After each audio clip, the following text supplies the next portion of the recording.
No fancy intro, no video, no flash, no dash, just substance here with the Seattle Seahawks Syndicate. I'm Dan, that's Brandon, that's Bryce. Mookie Alexander was supposed to join us today. Technical difficulties, apologize for those. By the way, if you're ever thinking about podcasting, don't buy anything from Zoom. Don't buy any products, any audio interfaces from Zoom. Fuck those guys. Just telling you that right off the top. We are here in Mobile, Alabama, sweet home, Alabama. And let me just ask you this for those of you in the comments, just trying to work out some audio levels. If you hear either one of us being a little extra quiet or loud at any given point, let us know. Again, fuck Zoom. And this isn't Zoom that we all used during 2020, and it's a different product. They make, I bought 1 million guitar pedals from these guys, but they're terrible at audio interface. Also, shame on me for bringing it with me instead of just using my old tried and true mixer from home. Anyway, what we plan to do today, even though we're here covering the Senior Bowl, guys, we're not going to talk about the Senior Bowl. Because first of all, we have seen some evidence this week. Nobody cares about the Senior Bowl. Nobody cares about the draft right now because the Seahawks are in the Super Bowl. Brienne173, thank you so much, says our audio's a bit loud. That's actually a good thing to have, right? There we go. Anyway, if you're new to the channel or if you're not, I'm from Seahawks Forever. Hawks Nest, Hawks Eye. We're here to cover the event, but there's a lot of stuff going down, and that's what we're here to break down today. We sometimes try to schedule or format these shows, produce these shows pretty tightly. A list of bullet points, a rundown. We're kind of leaving this one up to you guys. You can kind of steer us whichever direction you want to go, but we have a couple things we're going to touch on. Obviously, we have some new developments in the Klint Kubiak story today, in the coaching search and what's going on there. And then we're going to start to kind of tip of the iceberg, take a look at the matchup between the Patriots and Seahawks and what we know so far. Brandon, first of all, the news today, the Klint Kubiak the news came out late last night. A second interview in Seattle on Saturday with the Raiders, also interviewing with the Cardinals. I don't think any of us take that seriously. And then the news today that Davis Webb, one of the other prominent finalists that we knew of for the Raiders job, has withdrawn his name from consideration. All signs pointing to Klint Kubiak being the guy no matter what? Or is there still a sliver of hope that the Seahawks can get their OC back for next year? I mean, there's a sliver of hope, but I think at this point, you'd be kidding yourself if you weren't deluded into thinking that he's not going to basically go to the Raiders. Webb's move in particular and him pulling himself out of the running seems to indicate that they are, at least, at the very least, hot to trot on Kubiak's services. And the fact that they've waited this long through the process, that they've really doubled down on waiting through this process. There's been no we're touchy of getting another guy in here. They've just kind of sat in the cut and waited on this one. And that does lead me, as we're looking at this situation kind of go up and down as far as him coming back. A week ago, it seemed like maybe he's coming back and he doesn't like the options and the available items. But now I think we've arrived at the place where we can say pretty thoroughly at this point that he's likely to be leaving and moving on. We can see all the reasons that he wouldn't take the job. We can see 5 coaches fired in 6 years from the Raiders. We can see the state of that roster. This is not a team that's built to win now. It's also in a division with 3 potential Hall of Fame coaches at some point. I mean, Jim Harbaugh's got a ways to go to be an NFL Hall of Fame coach. He won a national championship as a college coach. It doesn't seem like a smart move, but head coaching jobs don't come along that often. We've seen guys pass up opportunities before and then not get another one. There's only 32 of these jobs. Yeah, there is. And I think this is where the interesting, discussion with Klint Kubiak comes into play here, guys, is does he risk that? Does he take that job, leave something that's very comfortable, that's built the way he wants it built right now? Like, you got to think, he brought all these coaches into Seattle. He got the right quarterback. He got the right, O-line set up to now kind of wash hands of that and go, okay, I'm going to go out now and be a head coach. It's going to make things more challenging. He's not going to have the solid offensive line. Like, we've talked about this, while we've been here. Goodness, really, no. Colton Miller's the only guy on that line that has any real credibility and starts to him. Yes, JPJ's there, but he doesn't really fit the scheme. He's not agile enough to play that spot. So now you got that. You don't really have any elite receivers like a JSN anywhere there. You've got a great tight end and you've got a good running back. And then the other question, are you really banking everything as a first-time head coach on a rookie quarterback in Mendoza? Or are you bringing back Geno again, potentially? Who knows? But I don't know if I'd risk everything for Mendoza. Me and Brandon have been talking about it here at Senior Bowl. Like, I have him graded realistically as a 3rd-round quarterback. Like, that's what I have on the grade of Mendoza, but he's going to get propped up because of how weak this class is.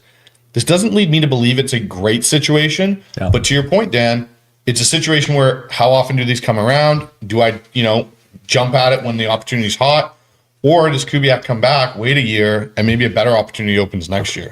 Well, and this is a really great point here from Only Glove. Kubiak's dad has a great relationship with Spytek, the Raiders GM, and we've come to learn in the last couple of days, something that it escaped my notice anyway, that Spytek was actually in Denver during the 1 year that Klint Kubiak was there as well with Nathaniel Hackett and Russell Wilson, right? And we know how that went. But Spytek and Kubiak is actually, it's kind of circulated on social media the last 24 hours of an interview he did with The Athletic this season about how influential Spytek was when he was there, kind of helping him feel comfortable with the Denver situation and encouraging him to really trust what he does and believe in himself as an offensive coordinator. I didn't know about that. Relationships matter, right? And they do help build trust. And if you're looking at that Raider organization, you're trying to find a sliver of hope to justify taking a 5-year, $25 million guaranteed contract, or 5-year, $80 million or $40 million or whatever, about $8 million a year. It makes it easier if there's a guy and if there's a guy named Tom Brady in the building too that maybe you respect and think a little bit of his football knowledge. Yeah, I think it's just that personal relationship becomes the great thing that pushes this probably past the finish line, because when you're given a deal like that and you're giving it blind and you don't know the guy, you don't know the family, you don't know, you're just kind of guessing on, I like the guy, kind of interviews well with us. But if you've actually got a track record with the dad and you know that the dad's going to be supporting the son and you know what the son brings as far as a supporting cast goes with him and the connections around the sport to build a staff, because building a staff is another big important part about head coaching, not just being the head coach, but can you build a great staff? And I think those 1-2 will be enough on this. That's to me the thing that's signaling to me that this is getting done, is along with the fact that the Raiders are taking so long as they have. It just screams we're waiting for Kubiak. Andy has a novel idea here. Just give him $30 million for 2 years to stay. So sounds good in theory, right? Money for coaches doesn't count against the cap. Coaches' salaries, coaches' contracts in the NFL, because they don't have a union, are not made public. And so sometimes they're never reported, and we don't really know what guys make. But offensive coordinators don't make as much as I think some fans believe. Most of them make around $1 million a year. Am I not mistaken? It's about that or less. Yeah. And I think you're right on. I love the comment on the potential of if you want to get ahead of this and try to rectify this situation, because you think it comes down to money.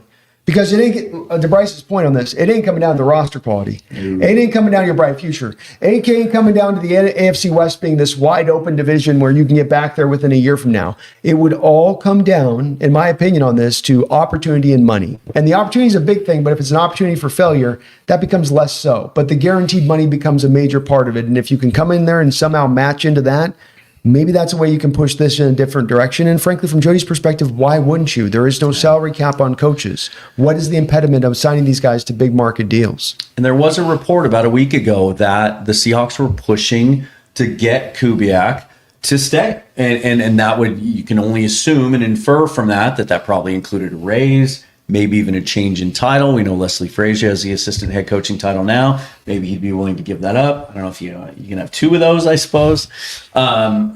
Obviously, that wasn't enough, at least with the timing of the report, to keep him from continuing with the process with the Raiders. But, and our buddy Mookie, he couldn't be here, but he chimed in with something that was just on the tip of my tongue. I was about to say myself, Mookie, great minds think alike.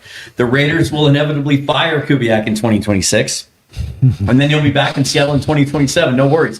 So we just were out at dinner. We were a little hungry after watching back-to-back Senior Bowl practices. We're having some pizza. A place called the Mellow Mushroom here in Mobile. Fantastic pizza, by the way. If you're ever here, that's where you should go.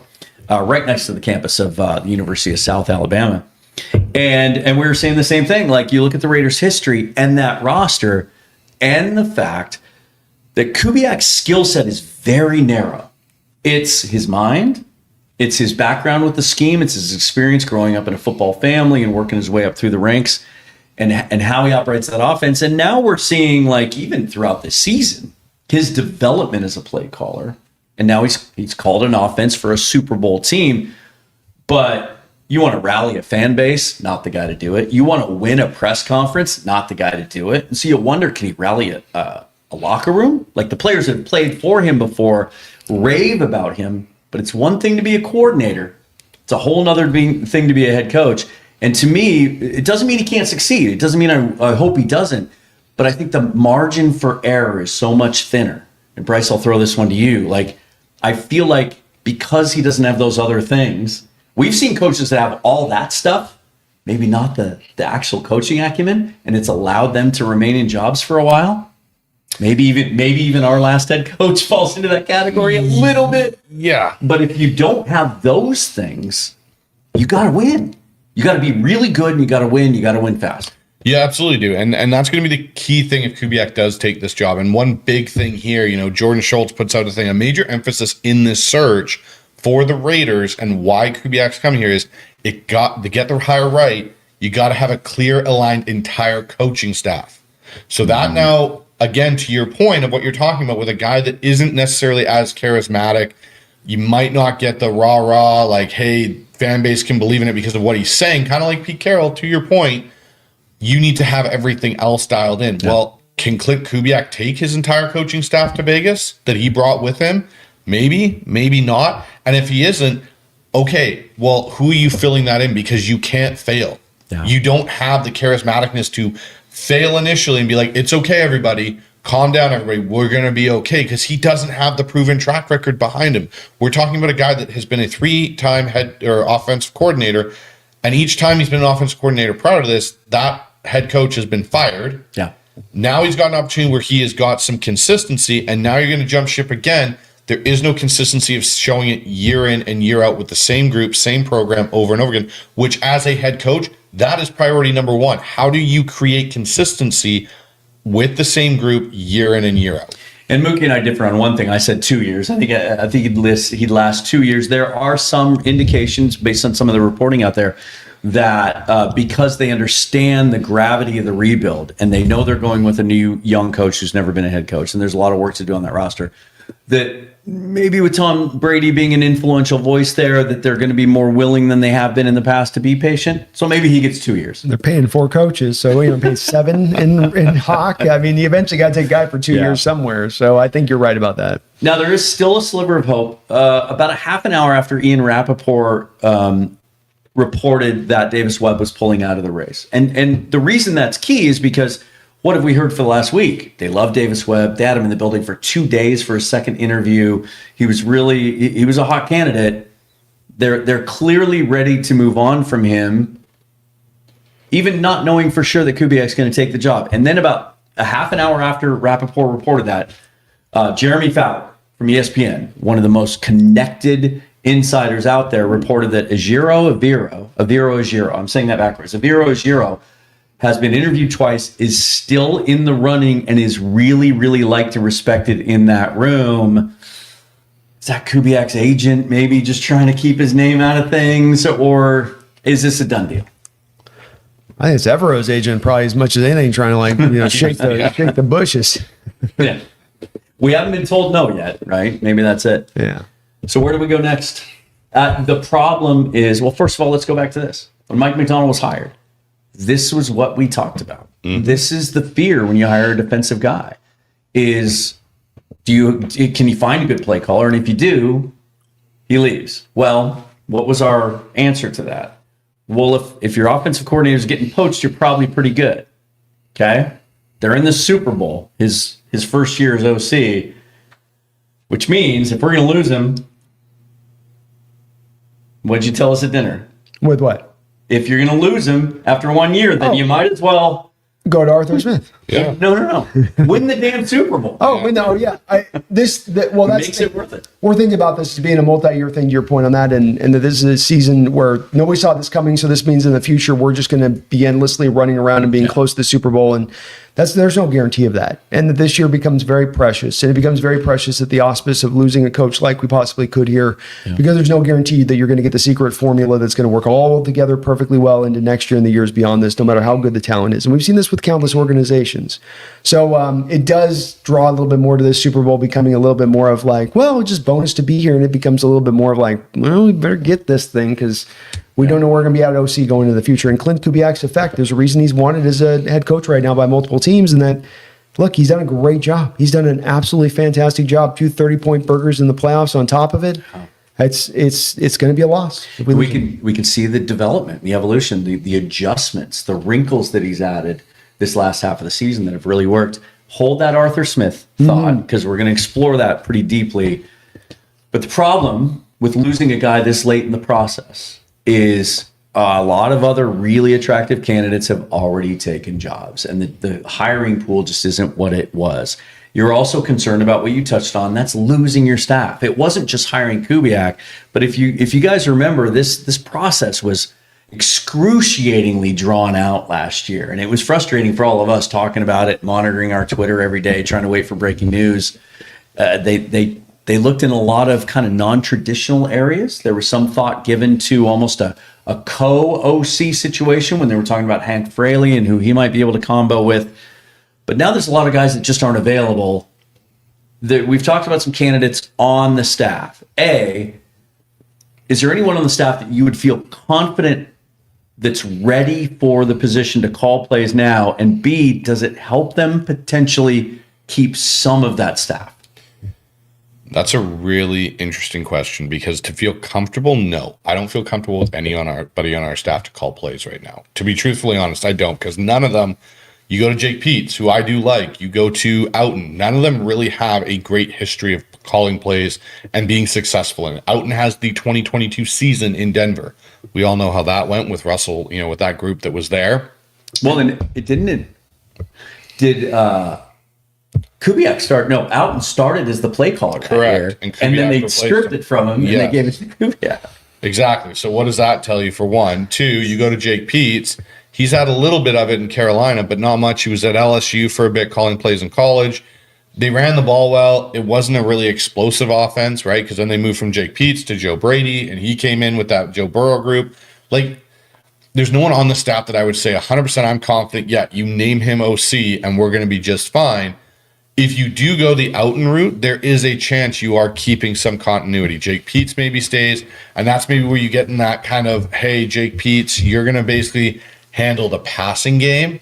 Outen, you're going to be OC and handle the run game. Maybe we can keep John Benton, and Rick Dennison only goes with Kubiak to, Vegas if he does leave.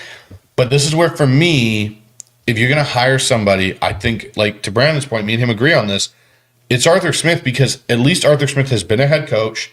He's also been an offensive coordinator. He has called plays, and he could assemble a staff that know his scheme, that know what he's about, that can come in and lessen that blow if you do lose Benton, Outen, Dennison, all to Kubiak going to Vegas.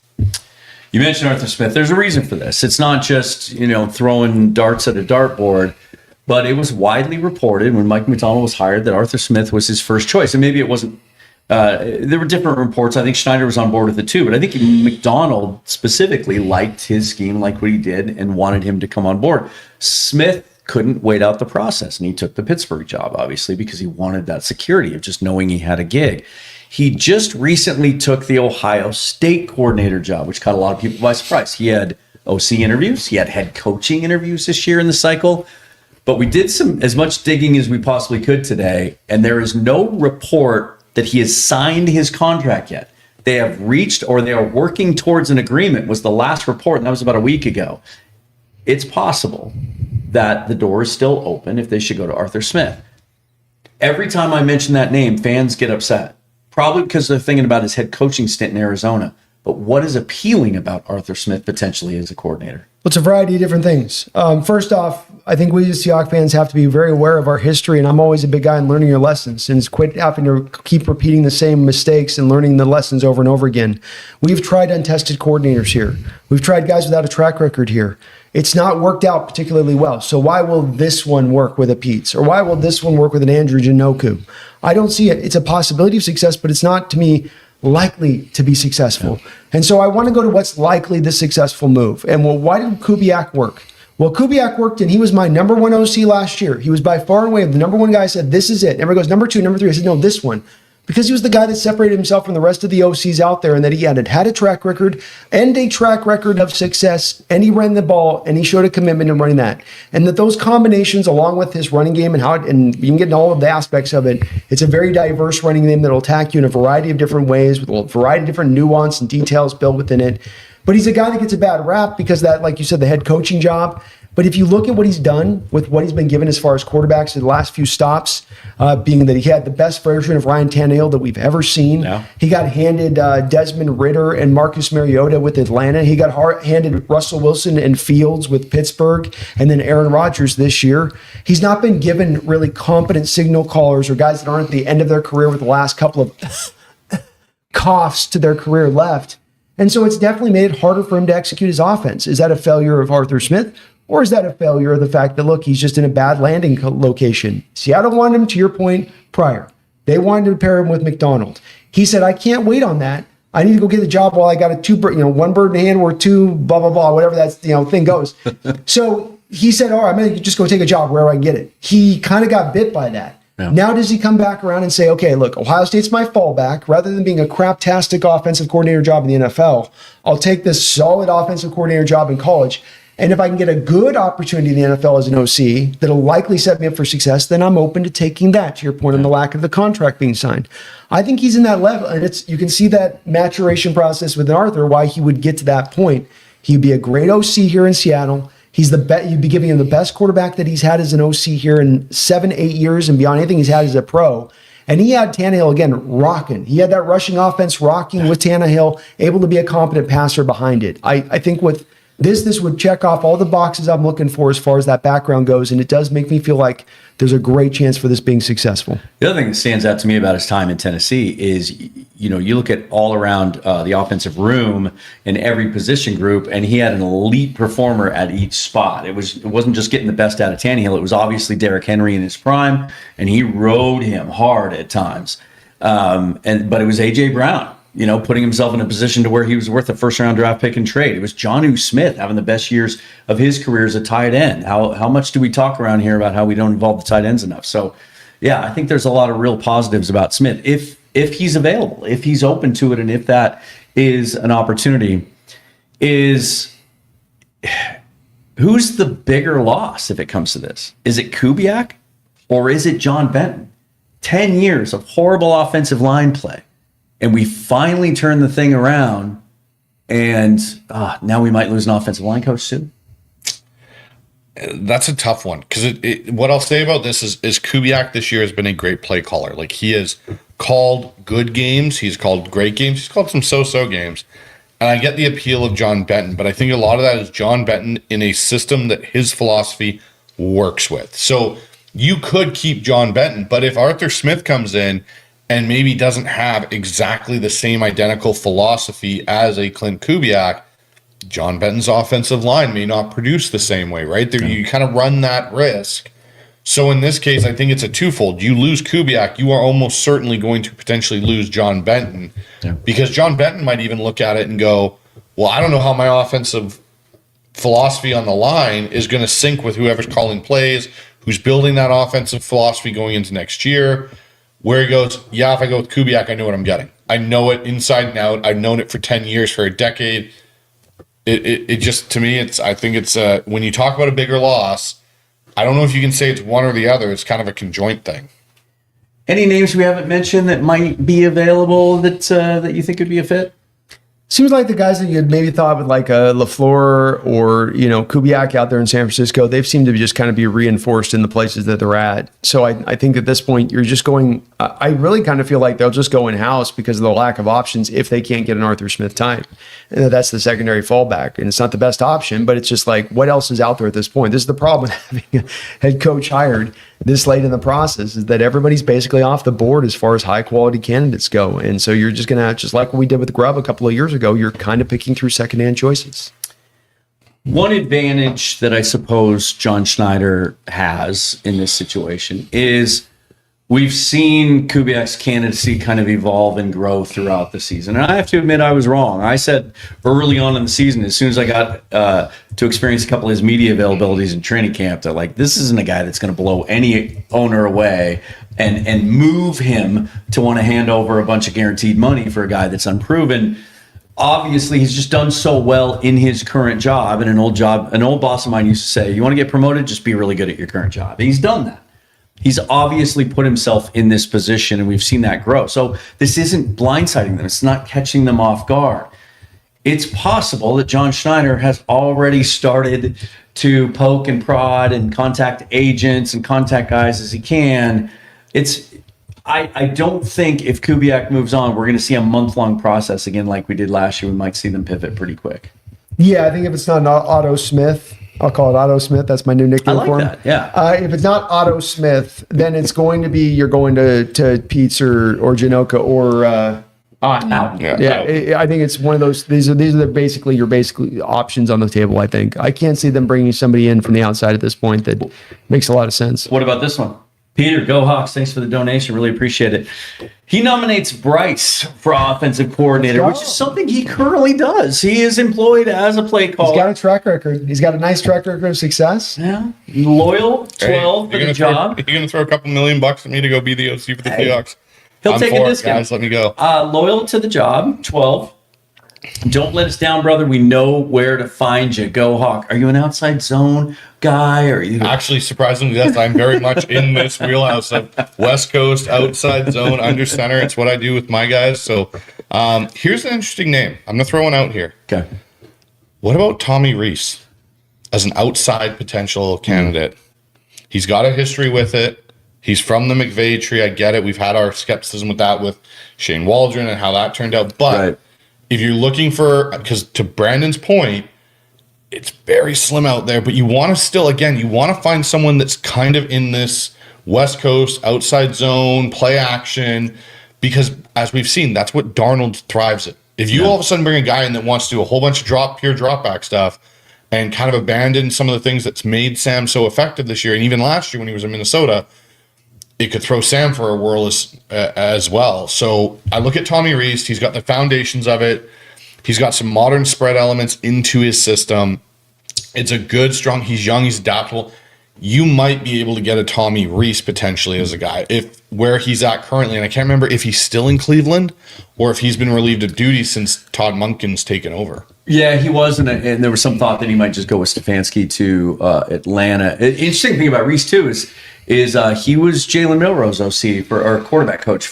No, OC for a year at Alabama. So there's some familiarity there, which would be kind of interesting if you're concerned about the development of your number 3 quarterback. Industry Worth, member for 3 months. Thanks. Appreciate that. Doesn't matter if it's the Rams. Doesn't matter if it's the refs. You take that win. Have a safe and fun trip, y'all. Thank you, Industry Worth. Appreciate you. Yeah, we are. We're having a fun trip. We're enjoying Mobile. The weather today was a little more tolerable. Some of us are not used to this kind of, it's been unseasonably cold down here. And it's like we're out there for 5-6 hours at a time in practice, and we're layering and we're unlayering. And it's Brain's got frostbite. It's a struggle. The Snail 4671, thanks for the $2 donation, says, what about Phillip Rivers? Now he expressed interest in coaching, got an interview Buffalo with the Buffalo Bills for head coaching job, and then removed himself. Just said he wasn't ready. He just took himself out of consideration. What do you got? I was going to say Tommy Rees you can't get because he's been given play calling duties in Atlanta with Stefanski. So he's out. Now, here's another one. Don't know that it's a perfect scheme match, but we know how interested the Seahawks were and how intrigued they were by Mike Kafka 2 years ago, right? The former Northwestern quarterback came up, started his coaching career under Andy Reid in Kansas City, goes to the Giants, and that whole thing was just weird where they tried to interview him. They interviewed him twice for OC, but Dable blocked it, even though he didn't have play calling duties, said he was going to give him play calling duties, and then stripped him from him again, and seemingly every year. Then they tried to interview him for head coach, or they did. No, that's what it was. They interviewed him for head coach first twice. He got a second interview. Then when they hired Mike McDonald, they reached out to the Giants again, tried to get him to come in as an OC. He's in Detroit now, just took a job there, but he's not the OC, so they wouldn't be able to block anything. Is there any intrigue at all or any thought that they might go back to that well? Maybe. We just don't know about Kafka. We don't know what he is. Again, but Kafka, he kind of got into that vertical passing attack, right? That was something he kind of lived in for a little bit there. RPO. Okay, here's a thought. I'm just throwing this out there. There is one other veteran coach currently without a job. Darryl Bevel. We know the Jets are looking at Darryl Bevel. We'll just say that much. Another option, and I think I'm going to get a little pushback here from Brandon. Matt Nagy as an OC. Man, we talked about how this is the most bizarre coaching carousel in a long time, and some of that is guys that left jobs or were asked to leave jobs because they were going to get head coaching jobs, and then they don't, like the soft firings. Like that's what Randy Reed said. Well, he's going to get a head coaching job, so we wanted to let him go, so he was unencumbered. He doesn't get a head coaching job. Cliff Kingsbury's kind of in that same bucket. What about Matt Nagy? I mean, where's the track record of success? It comes down to like what I want is track record of success as an OC. And when you have Andy Reid calling the plays, you're not calling the plays. So, and you go to Chicago and that's not a track record of success. So it comes down to like, I'm kind of a militant about this one because I've been down the road of untested. I've watched untested throughout the course of this league. You're rolling dice. We have a Super Bowl made ready roster next year, gentlemen. The thought process that we're going to sort of roll dice on a positional coach to me seems like a pathway to seeing the season failure at the doorstep of that very thing you choose to do. So if others are comfortable with it, that's great. I'm not, because I don't want that to be the failure for next offseason. I don't. And I think that there's a reality that could be the case. We have some guy who's like, I'm just kind of figuring it out, man. Yeah. I'm just like, this week was good. That week was bad. That didn't work. Okay, that worked. Okay, that didn't really, I don't want to go through all that. I want a guy that's gone through the ups and downs and understands how he's got to call a competent game. Because let's remember, it's a defensive-minded head coach who's driving the greatest defense in the sport, along with the greatest special teams in the sport. We need the offense to be pliable. It cannot fail. It doesn't have to be the smashing success of this year in top 3, but it cannot fail. It cannot be middle of the road. That's to me where I think you're walking down that pathway when you go to untested, unproven with an OC who's never called it and has never had actually the success if he has called it. The other thing is if you hire an unproven guy and he has a good year, he gets poached. Like now because he's hot and he's young and he's fresh, and that's what attracts some of these teams. At a certain point, like if they go 3 for 3, right? And they hire a new guy for next year, and then they go win another Super Bowl or whatever, and they lose at a certain point, do you consciously and intentionally try to find like the offensive version of Steve Spagnuolo? You try to find the guy that's unhireable as a head coach, but that you can go with, or do you just keep rolling the dice and trying to get the best? You're attacking it from a negative angle there, right? Yeah. Like that's the same thing of attacking a roster base from fear-based approach, right? And does that lead to success, fear-based approach towards roster building? No, it doesn't. So why would it do that with coaching? And so what you've got to do is embrace the process. If we have a strong process for hiring an OC, and I would offer that if after Kubiak you go to Arthur Smith, that's a pretty strong process for hiring an OC at that point. And that means that just like the same process that brought us to Mike Macdonald, that's all that's an extension of. Because you're applying the same thing of exhaustively, we're going to look at all of the best candidates. We're not looking just in-house at the lazy, safe hire. We're going to exhaustively go through and find the truly best hire. And if that's your process, you can replicate it. Yeah. It just takes you interviewing multiple outside the box and being able to think a little bit outside of just like into this narrow scope of things.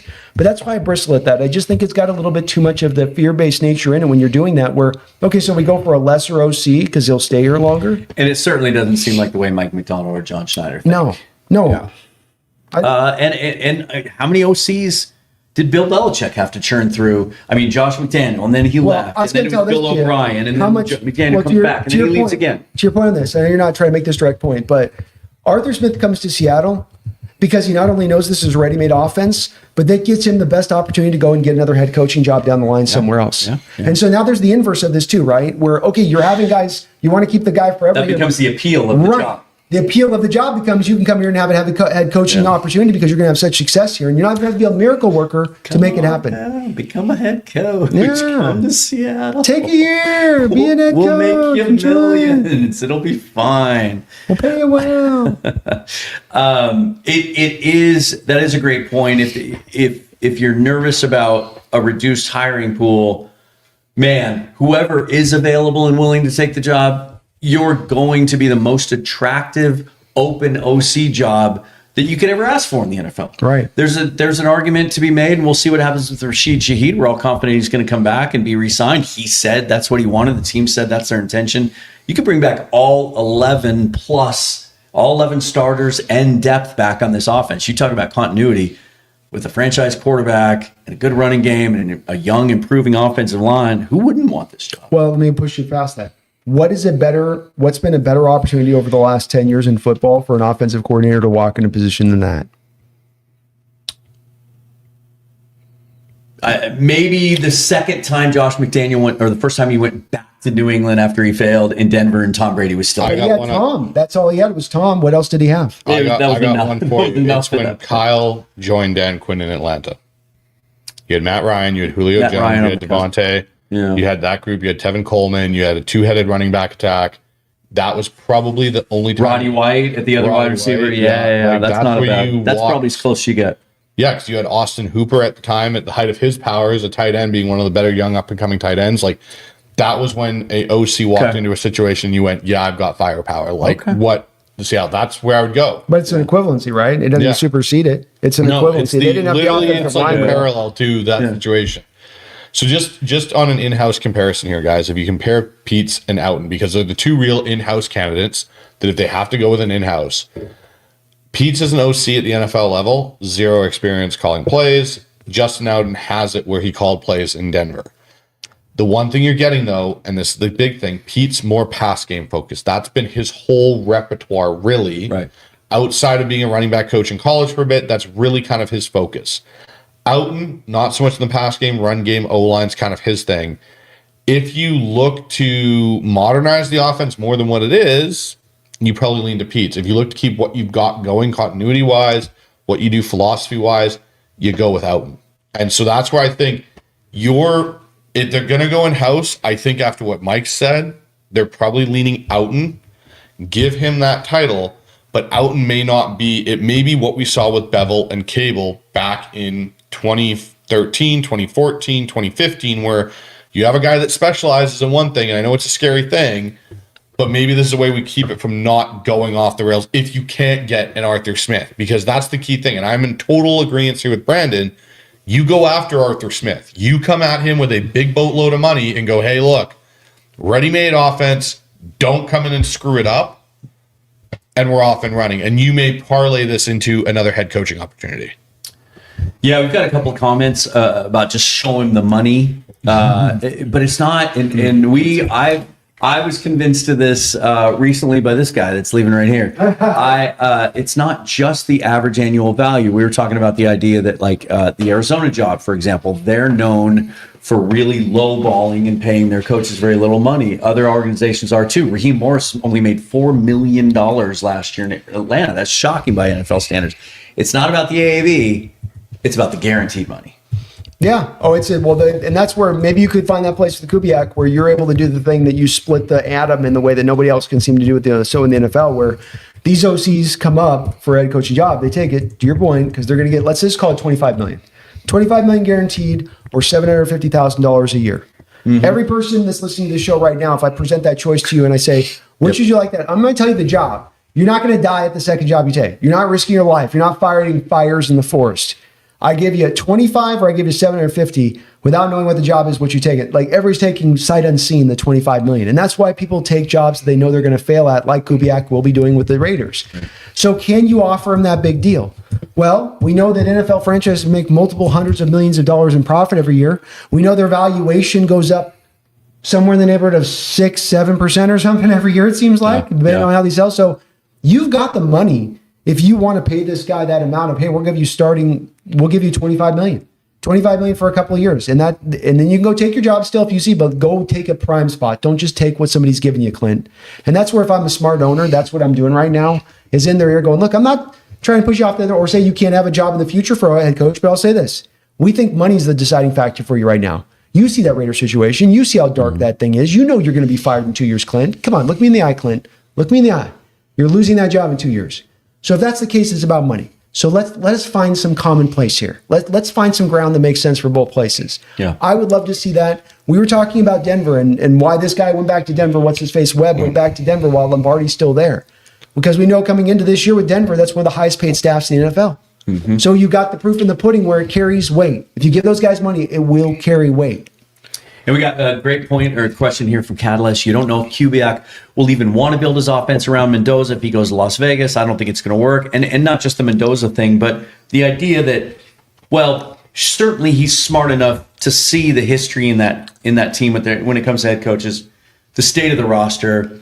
Why doesn't he just wait for another job? To me, that's just wishful thinking. That's just coping as a fan. You don't want to lose your guy, right? But coaches don't think that way. coaches think they can build anything. They think positively. They think about what they can do. There aren't a lot of coaches that are out there willing to turn down $25 million guaranteed because they're like, I don't think we have a left guard. I think you're right on that. It's that and it's the two punch. It's that, number one, and then it's the number two, Todd Monken and Bobby Slowick. Mm-hmm. Because if you wait, you might train. You think, if you want to play this game where you're like, well, I'll just go next year back around and I'll double back down. Well, is that opportunity going to be available to you? True. 3 years is going to be available? And you know that for a fact. You know that absolutely positively for a fact. Because these guys would tell you, hey, get while the getting's good right now. Here's the one thing I'll say, just the last little bit on this before we maybe move on to a different topic. But if you look at it from Kubiak's perspective, I have an opportunity. He also watched his dad take such a long time to finally get a head coaching opportunity, even though he was a successful offensive coordinator for many years there in Denver with Mike Shanahan. It took him until the mid to late 2000s to finally get an opportunity in Houston after they went through all the initial turmoil there. Then he's a head coach. The next time is Denver after he goes to being an OC again for a little bit, and he gets a ready-made team in Denver. The Spy Tech connection's big. The one thing I'll say on Kubiak's side of this, though, like looking at it objectively, not even because I want him to stay, there is a better opportunity potentially next year with some of these teams that are still in turmoil. We look at Cincinnati being one, right? Zach Taylor is going to be on a short lease this year to produce, and if he doesn't, he's out the door. Minnesota, Kevin O'Connell, as much as he's a great offensive mind, you put your stamp of approval on J.J. McCarthy and let Sam Darnold and Daniel Jones out of the building, and your team went from being a team that was 14-3 last year to being a basic dumpster fire this year from the majority of the year. There will be opportunities potentially for him next year with better rosters and better situations. And you will have that 2027 draft class to really, if it's not a quarterback on the roster, but the rest of it's good, to really get a guy that potentially could be elite. Where you look at this group, we've seen the guys at Senior Bowl this week. Nobody in this draft class is worthy of a second or first round grade. Yeah, exactly. Exactly what Brandon did is exactly how me and him felt. We stopped watching the quarterbacks. It was not looking good. So if I'm Klint Kubiak and I need a quarterback to make my system work to a point, I don't need some elite guy, but I need a guy that can systematically run it. Mendoza, as much as he's been great, isn't going to come in and master Klint Kubiak's offense and be successful day one. He's just not. There isn't also the talent in certain areas of that offense for it to be successful for him. That defense is a mess. Yeah. Who's Klint Kubiak bringing in as defensive coordinator, right? That's a big part of this. What does your entire staff look like? Not just the guys that are going to help you on offense, Clint, which is great, and hunky-dory. Who are you bringing in as defensive coordinator? Because I guarantee you're not going to get Aiden Durde in there. You're not going to get any of these guys from Seattle coming there. Maybe Carl Scott if he feels like he's up for it, but that connection even between Carl and Clint's only from this year. It's not like there's a long-lasting, history of it. So when I look at this, I go, okay, guys, how am I building the staff? And if I'm the Raiders, I'm sitting there going, okay, Clint, it's great you can bring your offense guys, but we also need to stop the other team from scoring. Yeah. And we've had a real problem with that. Yeah. And look, we got a bunch of great comments, and these kind of represent them. I understand this viewpoint. Clint, KJAB87, thank you for chiming in. Clint will not leave. It was a huge deal for he and his family to move again because of his kids. He said it in the presser. They'll up his salary and we'll go to the Super Bowl again next year. Well, we've kind of touched on most of those points. But the moving around thing has been brought up by numerous people in regards to Kubiak and even John Benton. Like maybe he's older, he's been doing this for a while, maybe he's done. None of those moves were for a head coaching position. And the presser, this is to the Seahawks press credit on this. They've asked him these questions throughout the year, right? Because he didn't just become hot to trot at the end of this thing. Mm-hmm. He was through the process, and they came up and they sort of were probing around him. You remember this moment in the presser where they're asking him like, so, you're getting a head coaching job. Was the next thing you want to do is just bounce around and go? And they were expecting him to do the very answer to this. And I love it. It's a great comment, K-Job, that they were expecting. I think they were kind of setting him up like an underhand to be like, yeah, I don't really want to move again after I just moved this last year. Yeah, we just got in here. I'm just arriving in there. That was not his answer. His answer was, my kids know that this is part of the process, which to me tells me if I get a head coaching job, I'm going to go take that damn thing. He also said, we get to see other parts of the country. We get to see new things, experience new things. And then he also said, when asked directly about it, he was very, very coy in the way that he did this. It was very clever. He said, my plan is to win a lot of games here in Seattle. Well, he's won 16 so far, and potentially that counts as a lot of games. It does indeed. So Brady Henderson just posted this. He goes, Kubiak, so it's off a retweet of Ryan McFadden, who does a great job covering the NFL. He goes, Raiders would be Kubiak's sixth team in 6 seasons. If he becomes the head coach, the last time he stayed with a team for more than 1 season was with the Minnesota Vikings from 2019 to 2021. Yeah. He was the QB coach there for 2 years before becoming the OC. Brady comes back with Kubiak has had to move his family a lot, either due to promotions or being on teams that change head coaches and basically being fired. He's talked about how tough that's been. Head coaching money is hard to pass up, but I've wondered if it would take the right situation to get him to leave a good one in Seattle. And that's the key thing. I think maybe one thing we're missing about this whole thing, guys, is yes, it is a head coaching job. Neither one of these situations, how are you selling yourself to Klint Kubiak? How is Tom Brady and that ownership group in Vegas selling their situation that they are now currently paying their 6th head coach or 5th head coach in 6 years, whichever the way that flips, and saying, yeah, we're not going to do that to you. We're not going to let you go after a year of it not being successful. Because let's be honest, that Raiders team is not going to win 10 games next year or 11 games. They were 30-14 this year. They're not going to flip that switch. I don't think. They don't have the talent. And this isn't the class to get that amount of talent to flip it. On the flip side with Arizona, we saw where Arizona's at. Yes, they have a defense, but that offense is even a bit of a mess. And on top of that, if I'm Klint Kubiak, do I really want to be in the same division as Mike McDonald? Do I really want to be in the same division as Sean McVay and Chris Shula? Do I really want to be in the same division as Kyle Shanahan and whoever they end up with DC, whether it's Schwartz or Gus Bradley? Like, that's not appealing to me either, because I'm going to be constantly measured against them. Well, the AFC West is not much different. Same thing, right? Yeah. Like, how are these teams selling themselves to Clint? So question you, Bryce. If that's the case and that's part of his math, which I agree with you, it should be. But if it's a part of his math, why is he playing footsies with the Cardinals and Raiders this deep in the process? The Cardinal thing is the Cardinal thing is perplexing. I think he is tempted with these offers. I think he's getting, like, you got to think, again, we're talking about head coaching money. We're talking about millions and millions of dollars. I think he may look at it, and maybe he's getting advice from his dad, which I'm sure he is, on, hey, look, this may be your chance at an opportunity, to the point you brought up. Like, maybe you don't get another chance for 3 or 4 years because all these guys hit and there's no room and no one's firing anybody. But I think that's why he's kind of toying with it. I don't know. It's just, to me, like, I'm looking at it from that perspective. If I'm Klint Kubiak, how are you selling yourself to me? See, that's where, to me, I think it's everything you said is valid. So I'm not trying to kick the legs out under it. I just feel like you're this far into the process. True. Initially, we're a week in, and he's like, let me just see what's out there. Let's just throw it out on the vine. Let's see what's going to happen. Now you're deep in the process. Now the number of teams reduced down, looking for a coach, have been reduced down. Now you're late in the process and knowing how perilous it's going to be to build your staff. And so if you were taking that Raider into account, the Cardinal, you would agree there's two singular organizations that stand out as far as the inability for you to have success beyond what currently they're doing, but what they've done in the past. As far as you are getting fired within 2 years of these places, most likely. There's no way you use Kubiak and asking your dad's going to say the same thing. You're going to be like, well, I mean, unless you're a miracle worker, Helen Keller, you're going to be out in 2 years. Yep. So that's where I'm wondering on this. To me, my tea leaves on this is he's not bringing that into account because he's gotten this far down in the process to the Raiders and to the Cardinals both. That it's more of like, look, the intention probably went from the start at that point. Like, he takes his job. My thing will be on this. Your intention from the start was to take a head coaching job right from the rip. And then you just wanted to try to get to the best situation with the best money if you're going to get to this, because it's not about landing zone whatsoever at this point. Yeah.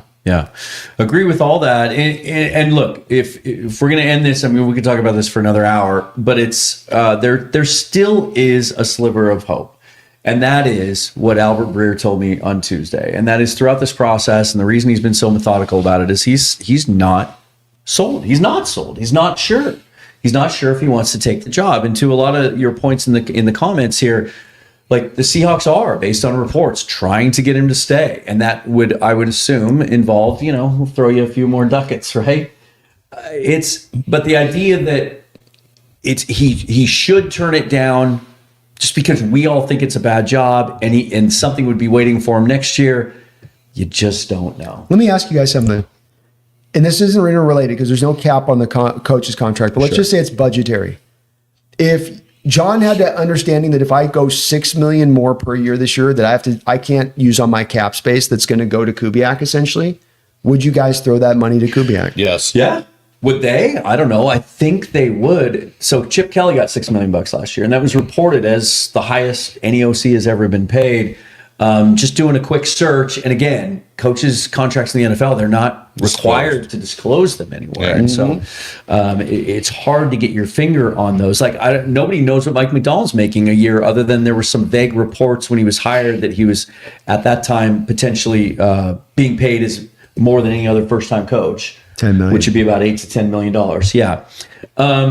Chip Kelly, $6 million. A couple of guys have been reported to have made $3 million a year. Todd Monken with the Ravens, and then surprisingly enough, Mike Kafka with the Giants, around $3 million, probably because the Seahawks were trying to poach him. So you're welcome, Mike Kafka. Maybe it's again though, it just goes to the lifetime security with your family and everything else in the guarantee. Okay, last thing I'll put out to you. I'll give you guys a scenario. Sure. You have these two prominent NFL minds, Arthur Smith, Mike Kafka.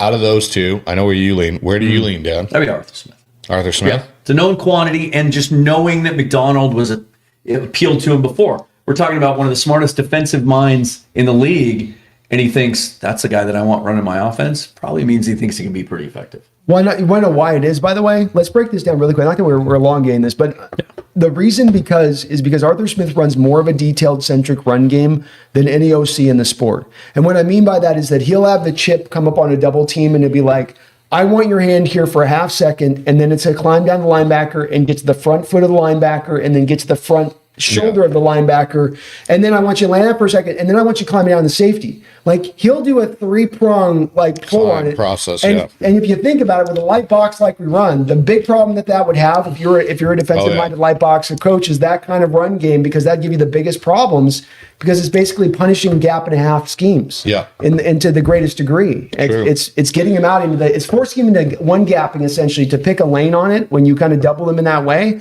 That's where I think he sees that.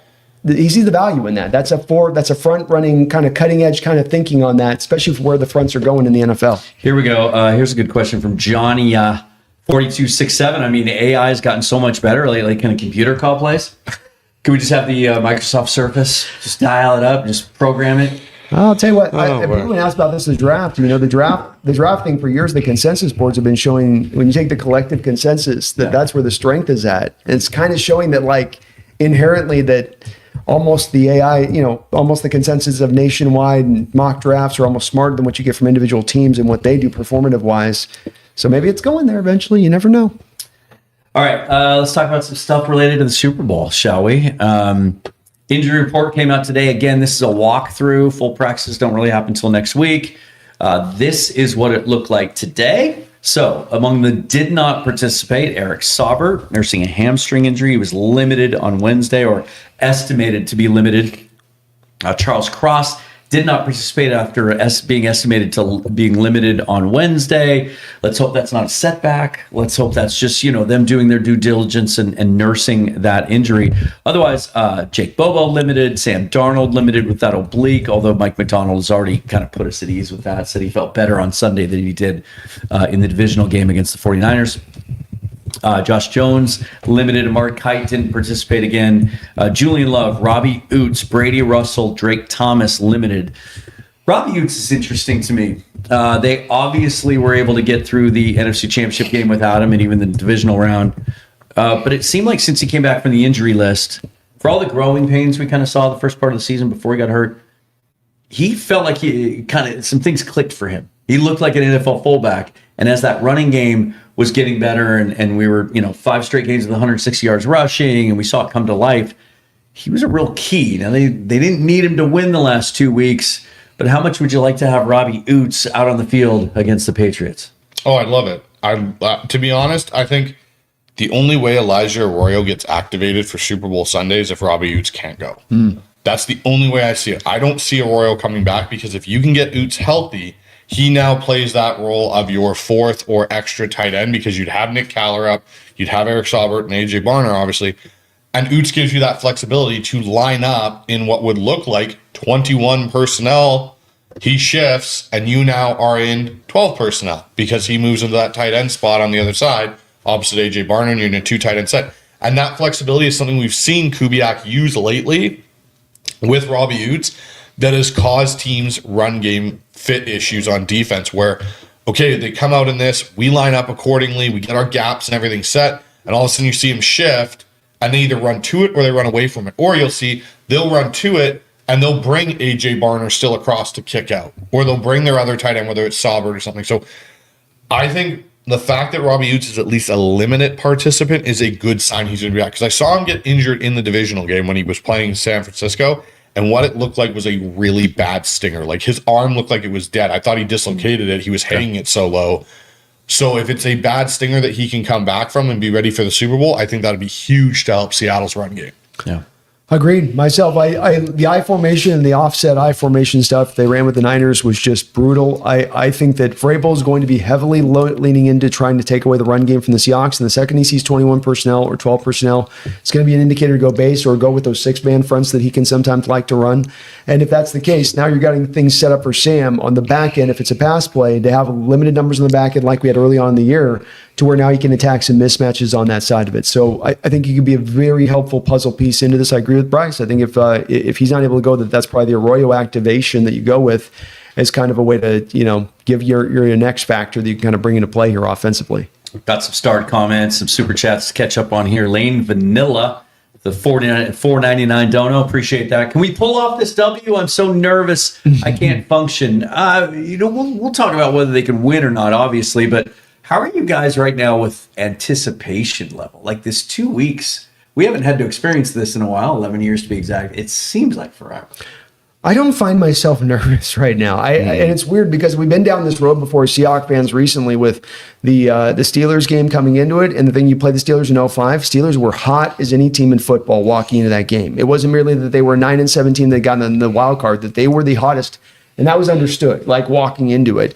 You've got the Denver Broncos, which was the number one offense in NFL history in the regular season back in 2013. You had Tom Mother effing Brady in 2014 that you were going to have to deal with. This feels like a whole different situation, and maybe it's false confidence on my part. Dan, I'd love to hear where you're at with it, but I feel pretty confident right now. I feel pretty good. Yeah, and I think a lot of it has to do with just the youth and the inexperience of the Patriots roster. Like, kudos to them for the bounce back and putting a rebuild on a fast track.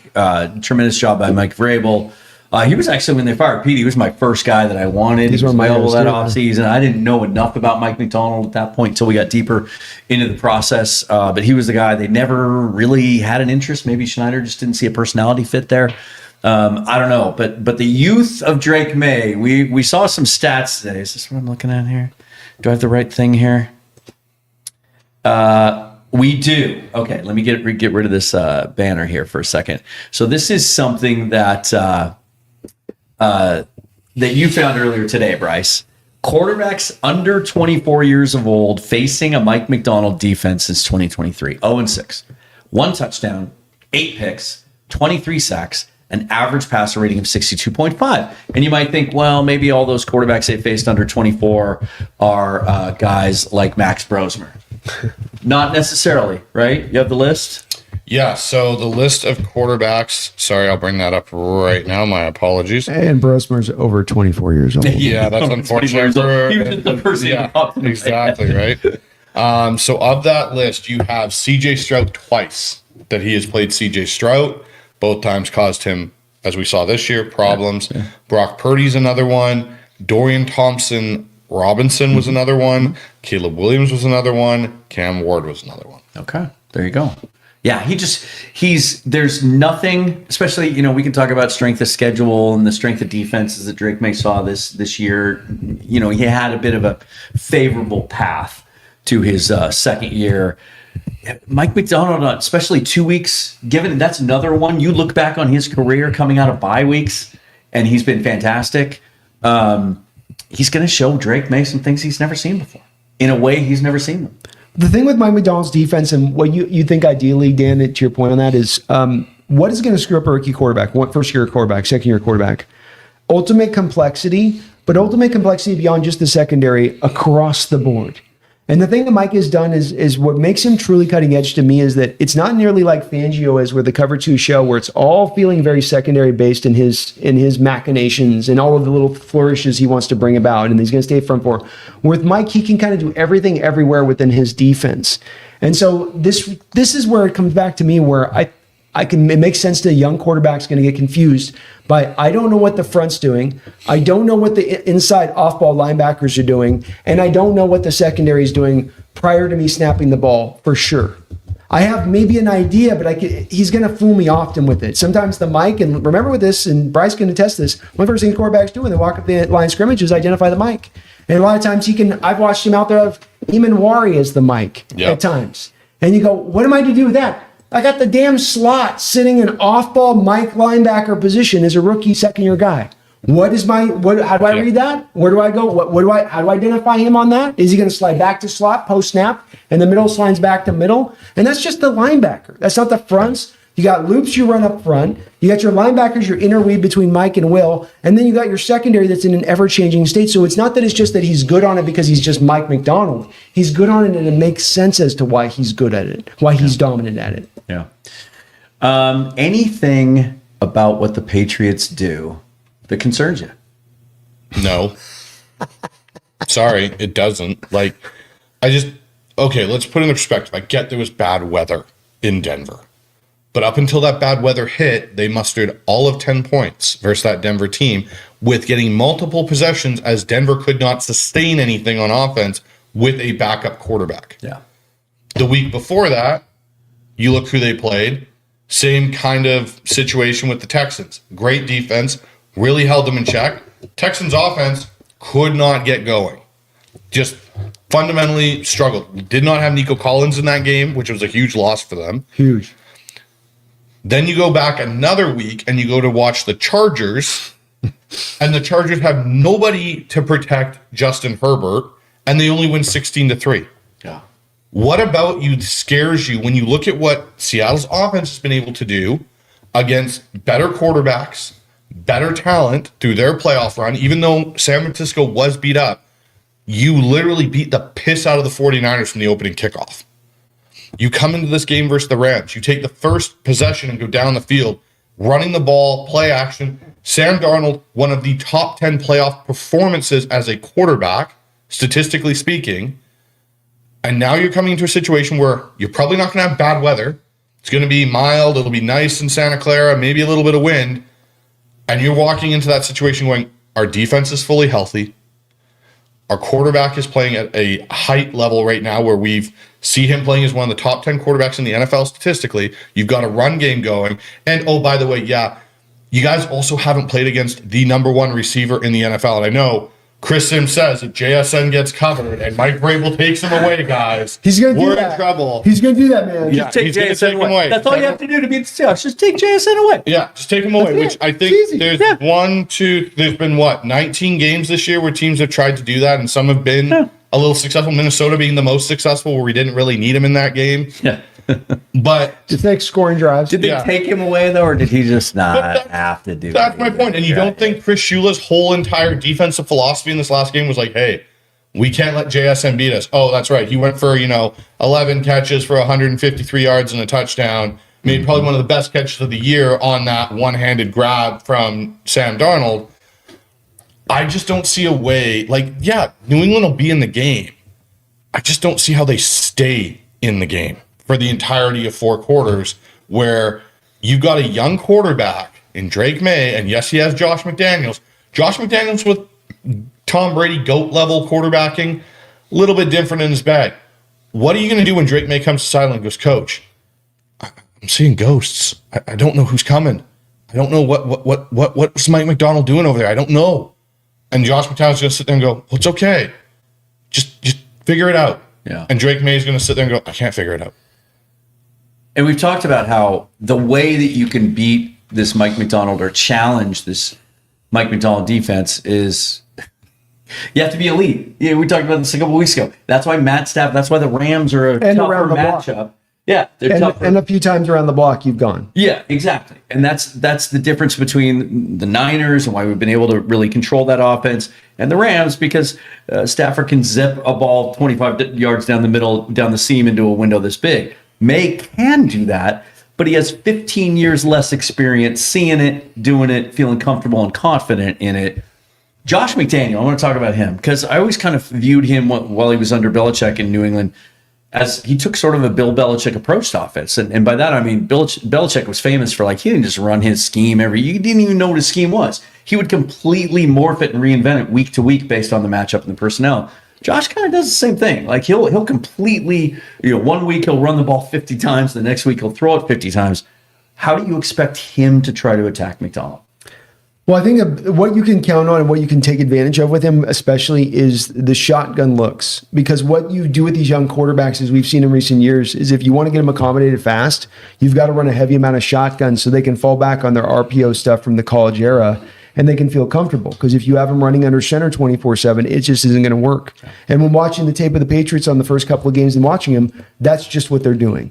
It is very much heavily in there. And I think if you're going to live that way, you're kind of walking into the Seahawks' jaws of their defense a little bit, because I just don't think you're as effective as running the ball when you're gunning under center like we saw the Rams do with Kyron Williams on a couple of games when they went under center to rush him. That was not a shotgun when they were doing that. Yeah. And I think if you think about it, to me, it's hard to run out of shotgun. It's easier on the quarterback. It's not as good for their RB. And so if that's the case, to me, this is where it's going to be very hard for the Patriots, where this is less about Josh wants to run this way, to your point. Does Josh ideally want to run this way in shotgun? Or is he running this way in order to get the most out of May? And if the answer is to get the most out of May, you're kind of dealing your strategies based on the limitations of your position and the youth of your position a little bit, even for a guy that's an MVP candidate like Drake May. Do you think Mike Macdonald just kind of runs his stuff and kind of plays it conservative with the young guy and feels him out early? Or do you think maybe we see a little bit of an uncharacteristic approach as far as maybe dialing up more blitzes and sending extra rushers than he usually does? I think you're going to see a bunch of crowding at the line, and there's going to be an anticipation factor from McDaniels and May that they're going to bail out, and I think they're going to go. I think you're going to see Eamon Warrior come. I think you're going to see a six-man pressure and stuff like that, and I think Mike might come out in that first quarter and go, let's see how much we can rattle this young quarterback's cage. And then once he starts feeling pressure, okay, now we're going to start dropping the rat defenders out, the Dexter or the Tank Lawrences and the Leos and stuff, and drop them into those kind of hook curl areas and really throw him for a loop where it's like, oh, they're coming. And then he goes to hit his check down and bang, you've got Lawrence standing there, or Ernest Jones, or one of these guys that's just kind of flown over nicely into there. Man, I know we joke about it. I know there's been all the jokes put towards Sam Darnold about it, but if you go back and watch that game, what Bill Belichick in that game did to Sam Darnold is exactly what I expect Mike to do to Drake May, which is I'm going to throw everything at you and probably the kitchen sink and see, because you got to remember with this, like when Mike had the one hiccup where he even admitted to it was that week 16 game with the Rams, and he tried to install too much on a short week. He even owned it and said, I tried to do too much. You are now allowing Mike Macdonald 2 full weeks of prep to go and know, hey, we're playing New England. I'm going to go through. And they saw a bit of New England last year. Let's not forget, week 2 it was, right? We went to New England. Yes, I get Gerard Mayo's out, but there's still personnel that carried over. They didn't have a complete roster overhaul. Mm-hmm. I think it just gives Mike some comfort. Like there's some O-linemen on that O-line that are from last year. Yeah. That he knows how to attack and how he can do things. And you got to think, Byron Murphy's a year better now than what he was last year as a rookie. You've got 2 better linebackers because you didn't have Ernest Jones and Drake Thomas or Tyrese Knight last year. You had Dotson and Baker, who couldn't do the things that these guys can do. You didn't have Reek Woolen playing at a high level. You didn't have a guy that like Nick Eamon-Warrior that allowed Devin Witherspoon to play. Like, how are Diggs and these receivers going to run away from our DBs and create separation? They're not. They don't have a guy to take the top off of our defense. And you've got 3 safeties, not including Eamon-Warrior in that conversation with Kobe Bryant, Julian Love, and Tyler Cotta, that you can roll in there. For Josh, I'd probably be sitting there going like, shit, what am I going to do to get some easy throws and completions for Drake to at least get him going? Because running the ball is going to be a bitch and a half as it is, because Seattle's got the best run defense in the NFL. Yeah, it feels like a situation kind of like we see when we see the 49ers sometimes, especially with their issues they had this year on the outside. That, I could see this game. I could see Travion Henderson getting like 8 or 9 catches, right? Like just trying to get it out to him in space, getting the ball out quick, getting the ball to the running backs. It seems tough. I mean, are you guys like me, though? It's like I'm so confident that this matchup is bad for the Patriots that I have to check myself from feeling as confident as I am, because it's the NFL, and we've seen 2 weeks to prepare. Anything can happen. Crazy stuff happens. Like, we're all talking about this as if it's a done deal. Does that make you nervous a little bit? I mean, there's a possibility anybody can take something in this game this time of year, and anything can go down. I think that what we're trying to do is we're trying to break down how these stylistically match up against each other. And there's just no way when you stylistically match up the Patriots to the Seahawks, the pathway that they had to take, one of the easier schedules we've seen, and not only just this year, but in recent NFL history, kind of is a bit of an impactful. Everything Bryce just said with that, which is ultimately a truth that you can't get around. You can't make Dre a 7-year guy when he's in year 2. He's got to go through those lumps to learn it. And Josh can't put training wheels on him in this defense and expect that he's going to be able to manufacture offense off the back of that, in my opinion. And if it would be, I think if you had something where the Seahawks defense was bad at stopping the run, or they were middle of the road at stopping the run, you could go, we could just kind of grind on that. But they're the best defense in the NFL stopping the run. Yeah. With teams committed to doing it, because you run the light box and they try you all the time with it. So you just go, where is the out if I'm just trying to break this down for the Patriots outside of it being a wing and a prayer? And I can't see it. And I come down to, again, you have a better offense, you have a better defense, and you have a better special teams.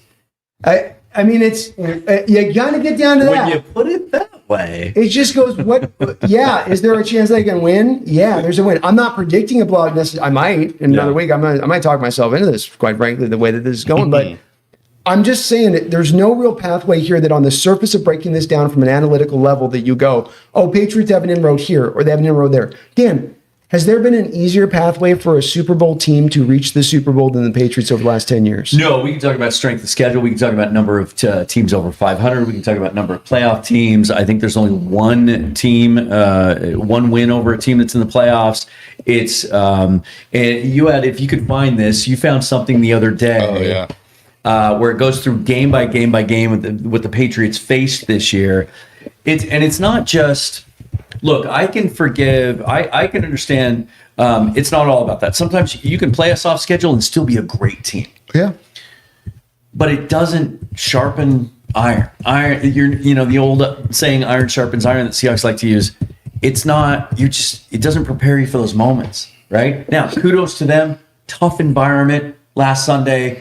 In Denver, on the road, snow, the whole thing. They were able to grit out and gut out that game. That's really impressive for a young team. Now, granted, it's Jared Stidham instead of Bo Nix. Maybe it would have been different. How much is Jared Stidham of Nick Foles percentage?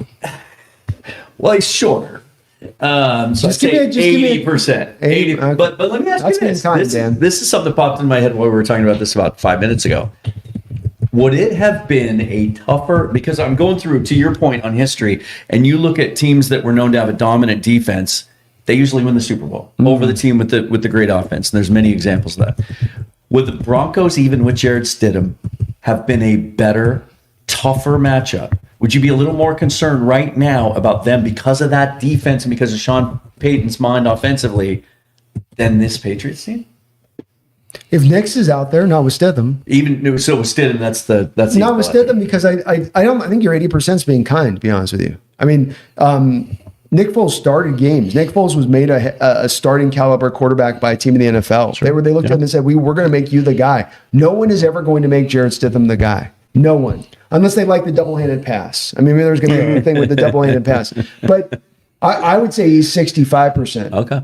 And that being the case, that if they're walking in here, that'd be an easier matchup versus Drake May as a top 3 talent and a legitimate top 3 talent at that was taken in the draft. Because at any day he gets hot, and he starts making some of those throws you can make as that kind of talent.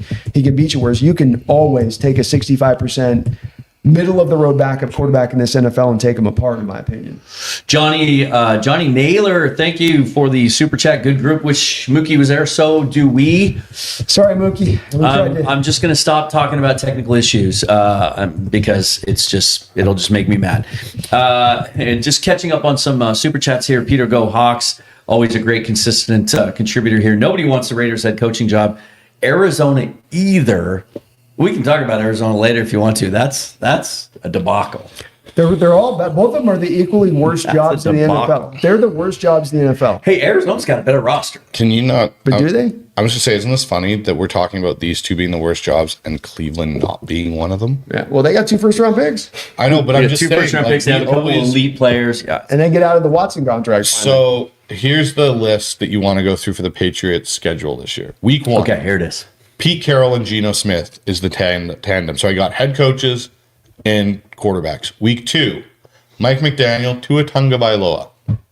Week 3, Mike Tomlin, Aaron Rodgers, which was one of their losses, I believe, was to Pittsburgh this year. So was the Raiders. Yep. Week 4, you had Dave Canales and Bryce Young. Week 6, you had Sean McDermott and Josh Allen. So there's your first real test. McDermott and Josh Allen. Out of that first set, there's your first test. Week 6, New Orleans with Spencer Rattler and Kellen Moore at quarterback. Week 7, Tennessee with Cam Ward.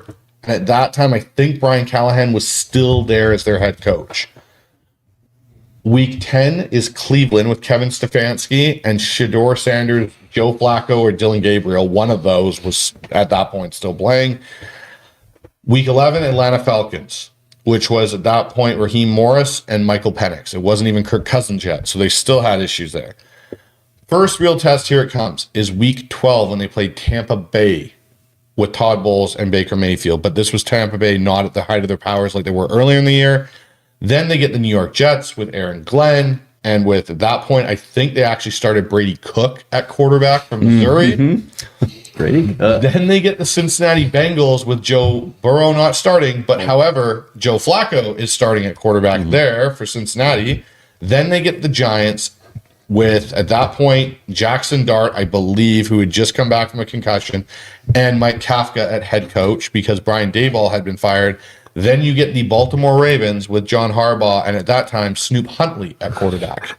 Snoop. There is your New England Patriots regular season quarterback and head coaches that they went up against. But if you listen to some guys that go on Barstool, big media source like Barstool, stating how the Seattle Seahawks haven't really played anybody this year, except for the NFC West opponents, you know, apparently Seattle doesn't have much of a case to be a Super Bowl favorite either. And divisional winner Steelers and divisional and playoff team Texans and divisional winner Jacksonville Jaguars. I mean, except for all that. Yeah. I found the original tweet that brought this to our attention that you showed me originally. And here's taking what you just said and summing it up into Cliff's Notes version. Week 1.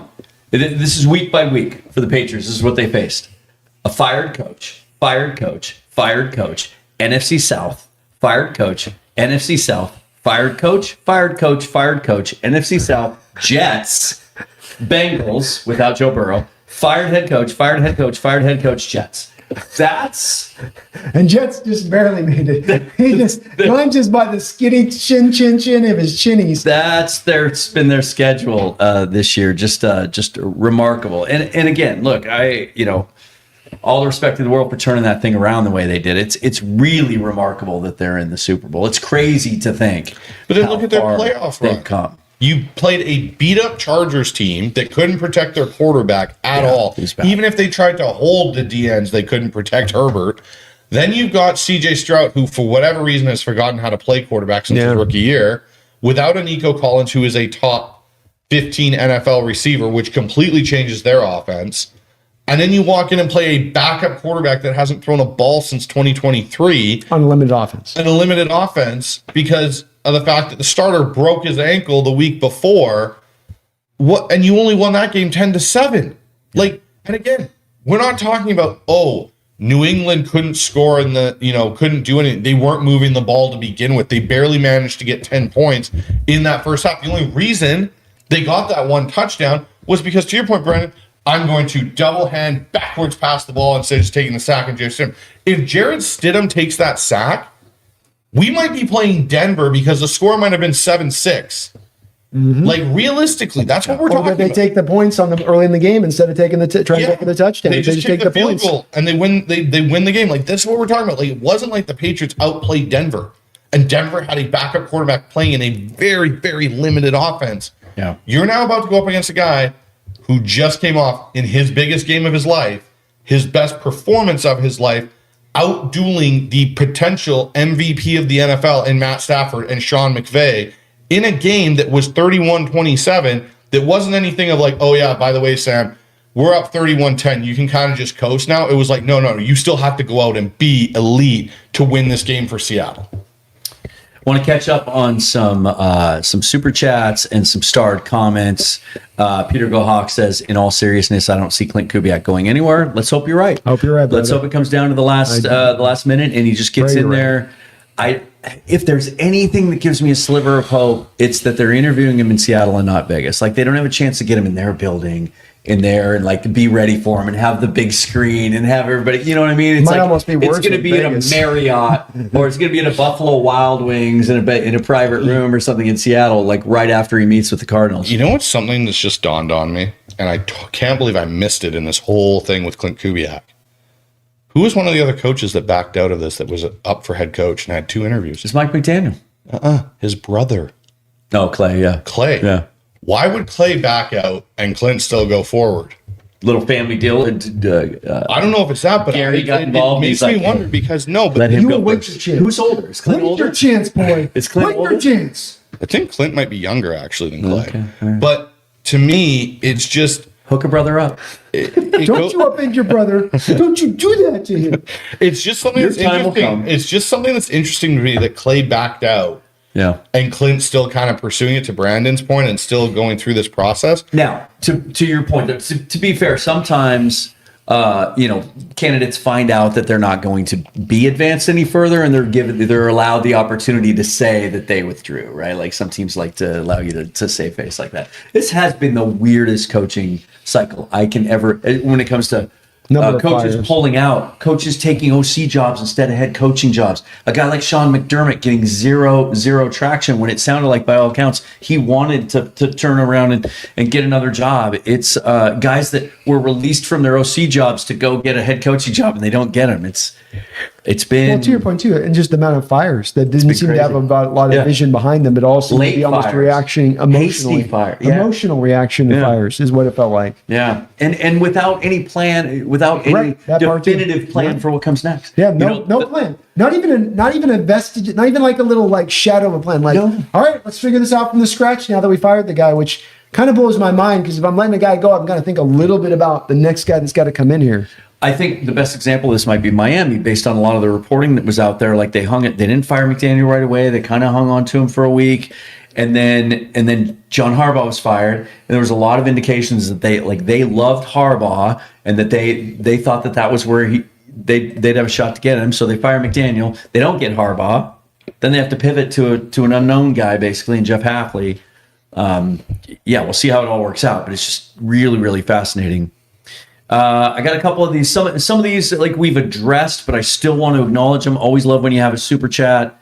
And specifically, Narc Diaries says, "Funny you said Nagy. I thought the same thing recently. I want to save that one for just a second though. That one's kind of interesting." Then Peter Gohawks, with the Lord Disciple 777 says, "Can you explain to me what people see in Arthur Smith? Maybe I'm off, but he wasn't great in Atlanta." I think we addressed that. If you didn't, it's not the work he did in Atlanta, because now you're responsible for the whole organization and the roster construction of it. Yeah, it just comes down to, if you're an offensive head coach and I don't get you a quarterback, can I just kind of lightly give a guy a little bit of a pass on that? Especially if he hasn't had 5-6 years there, but he gets the 2-year process. Yeah, everybody's living that Kyle Pitts doesn't become what we think he's going to become, but when it's Desmond Ridder throwing him the football. Well, and the other thing too is I've had some people say to me, "Well, look at what he did the last 2 years in Pittsburgh. Who were his quarterbacks again? He had Justin Fields, a washed up Russell Wilson. Don't shoot me for saying that, everybody that loves Russell. And then he has old raggedy ass Aaron Rodgers trying to run around there. Like, And I would answer that this way. He made Justin Fields look a lot better than he looked in New York this year. Russell looked better than he had the other 2 years. They were able to, they won some games with Russ. And this year, with what Aaron Rodgers has left, like the arm still looks healthy, but the rest of it's not.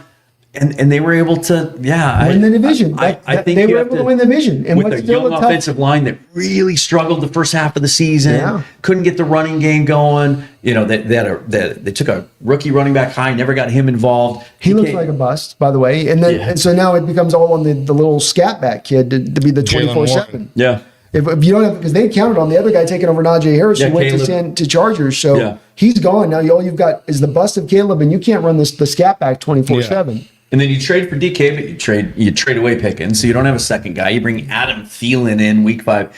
Like that wasn't a great roster to work with, and he got a playoff team out of it, almost a playoff team. We went down to week 17. The Metcalf Pickens deal looks way different when you're removing Pickens off the back end for just now it's Metcalf. Yeah, it looks like a better core when you have those two guys out there on the way that now challenges the secondary. Yeah, you bring DK in to complement another guy. You don't bring him in to be the only guy. That was. Yeah, agreed. But look at what he did in Tennessee, and then just the fact that like Mike McDonald thinks highly of him. To me, that tells me everything I need to know.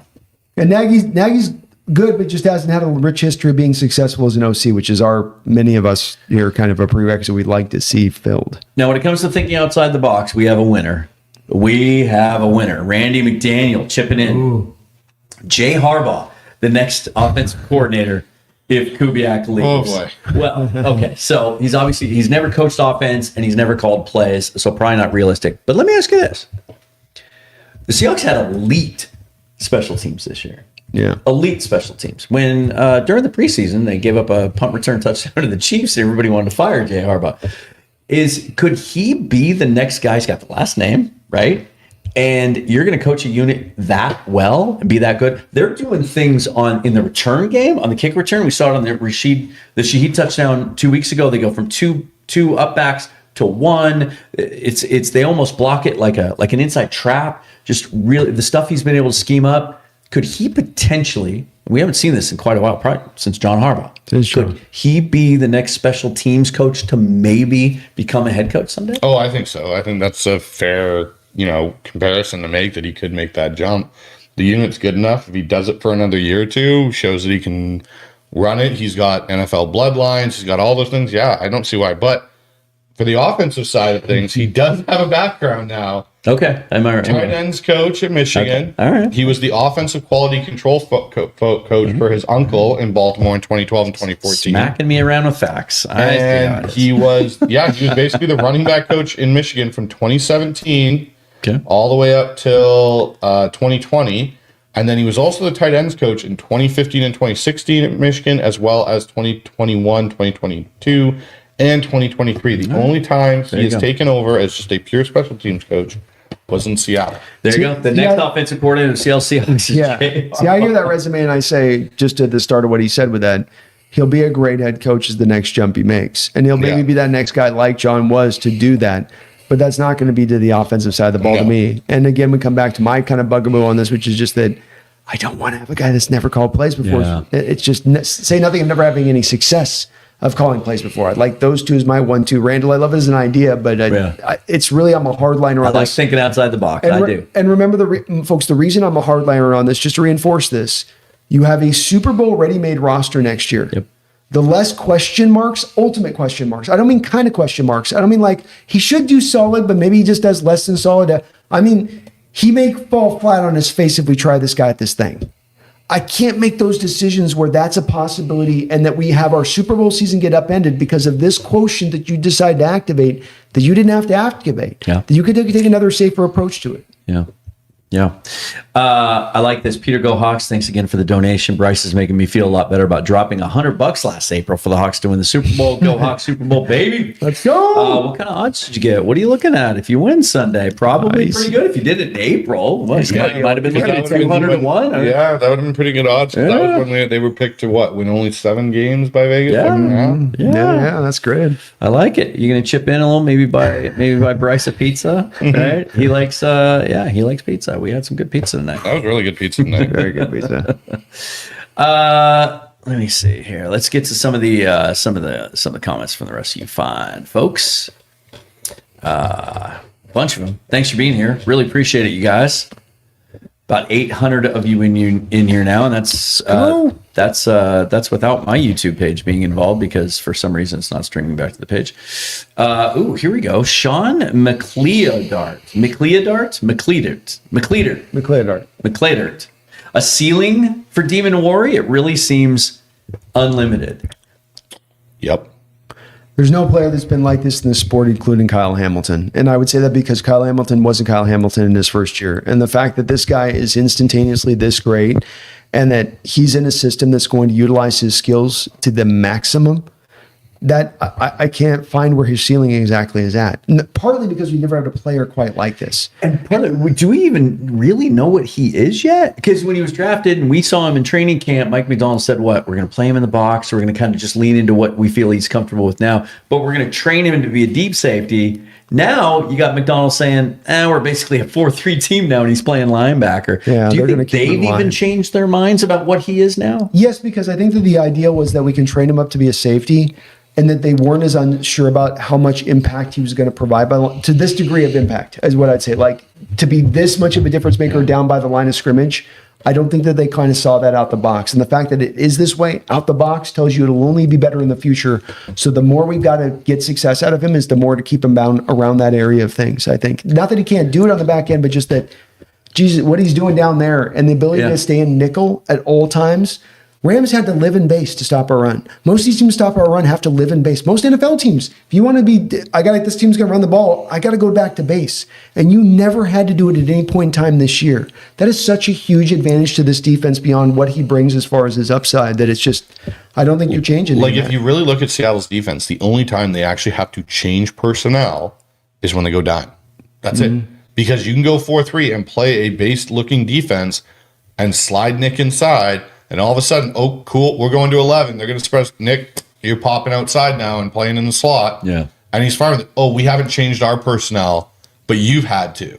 And for an offensive coordinator, knowing the only way I can get you out of that is by going out of my comfort zone and taking away part of my offense. Because a lot of the times when you force a defense into dime, it's a very heavy pass situation, and they know it. So the run threat's gone.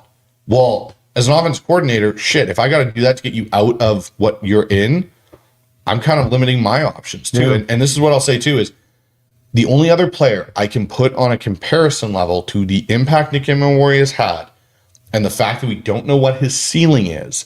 They didn't play the exact same position, but had the versatility and the game-changing aspect is Deion Sanders. Wow. Charles Woodson would be another one. That would be another one. Charles Woodson and Deion Sanders are the only two that come to my mind that I go, yeah, when they came in and their impact and what they can do and how versatile they could be. Like, you think about when Deion was playing, wherever he was, he automatically tilted the field. Nick Imawari has started to do that as a rookie, playing in the box, tilting the field to Mike McDonald's advantage. Yeah. Like, I had Jason Aponte on from SB Nation covering the 49ers, and all he has ever constantly said is, I cannot believe the NFL was dumb enough to allow John Schneider and Mike McDonald the ultimate defensive weapon and give him to him, because you basically gave him an upgraded version, to your point, of Kyle Hamilton that can do more things because he's a better athlete. Like, you gave the defensive mastermind. It'd be like sitting there and going like, okay, Sean McVay, we're going to give you prime Tom Brady and see what you can do. Right. Like, that's the same equivalent comparison we're talking about here. Yeah. Well, we were talking over dinner about what if he gets his hands on Joe Burrow. Let's hope it doesn't go there. The other remarkable thing about it is every once in a while in the draft we see a guy come out like this. It's like a Swiss Army knife or a jack of all trades, master of none kind of a thing. And he's so versatile. We can use him in so many ways, but he's not good enough at any one thing to make enough of an impact. I think of a guy like Justin Simmons. He was supposed to be that guy, right? He can play safety. He can play edge. He can play linebacker. And he's bounced around the league and had a hard time finding a home. That's remarkable to me. And also just watching his evolution, we went from early in the season, I think the impression he made on people once he came back from the injury was there were a lot of people that studied the draft that didn't feel like he was as physical of a player as they wanted to see from a guy with his size playing that position. And that's where maybe the Cam Chancellor comparisons were off base. And yet one of the first things we saw from him as soon as he got on the field is, Oh yeah, he's physical. He deconstructs blocks. He blows people up in the backfield. Now, 17 weeks later, we see him covering guys on the outside. And some people have actually suggested, as we look ahead to the offseason where we don't know what's going to happen with Rick Wall and Josh Jobe, I've had people suggest to me, well, let's make Nick Emenori a full-time outside corner. Like, no. he could. They're not going to do that, but he could. But you lose the impact of the game tilt, in my opinion, because So if you say do that, if you do put him outside as an outside corner, you now truly have to do sub packages, because who is going to replace him as a Sam to nickel slot that you just slide? All you do with Nick, it's like, whoop, go outside, come back in, Nick. That's all you do based on what they're doing. You put him outside, now you're subbing. Now is it Tyrese Knight coming in for base? Are you then taking him out and putting Ty Okada or a new drafted safety into that role where he's coming in, or a corner? Like, that's where it changes. Nick being where he is allows you this freedom to go, hey, guess what? I don't have to tell you what I'm doing. It depends how you line up. And I'm going to either go into my base look and Nick's going to plus inside, or walk down on the edge and look like he's coming off of it. Or you're going to go out in your 11 personnel or whatever, and I'll just plus you back out, Nick, and you go cover in the slot. To Bryce's point on this, I think that we've seen the nickel position rise up in a way now where before outside corner was absolutely positively the more valuable position. Mm-hmm. I think that nickel has become, and especially when you can dictate formational packages to an offense off the back of it, it becomes even more important of a position and much more valued to keep him there then because of it. Yeah. We got a couple that came in a little while ago. They're just kind of off topic, so let's feel free to vary from that. Taker 610 asks, now that Trey Hendrickson is a free agent, is it a slam dunk that he signs with the defending champs if Crosby is not an option? Getting ahead of ourselves a little bit there, Taker.